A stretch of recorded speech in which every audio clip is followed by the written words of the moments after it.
امروز چقدر میدونید دانشجویانی که لایحه‌هاشون قول‌های زیاد گرفت امروز سرتیفیکات میگیرن از نام برنامه سازماندهی اجتماعی. اینچنین با نماینده این برنامه در آسیای مرکزی مرزا کریموف سازشنامه امضا میکنند و بعد از آن گرانت‌های خودشون رو برای عملی کردن لایحه‌هاشون گرفته علاقه به فعالیت شروع می‌نمایند. من امروز در لایحه صاحب‌کاری اجتماعی برای جوانان کارگران اشتراک نمودم و در اینجا واقعیت را به دست آوردم. نام لایحه پیشنهاد کرده من کتابخانه الکترونیک در صحرا، یعنی که در باغ دانشجویان دانشگاه کلاه برای دانشجویان است.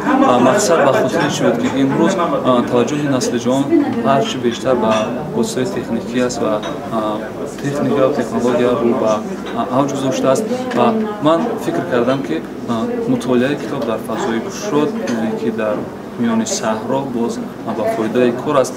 امروز جوانان بیشتر با شبکه‌های اجتماعی رو آوردن و از خواندن کتاب‌ها یعنی که دور موندن و من خواستم به خود طریق وسایل تکنیک خط اونها رو جلب کنم و کتاب آموزی یعنی که کتابخانه الکترونیک که در اینجا متعدد 100,000 کتاب رو علیه نسخه الکترونیک داریم و این برای دانشجویان در مدت 2 ماه ройгон аст, бепул аст, метавонанд истифода баранд.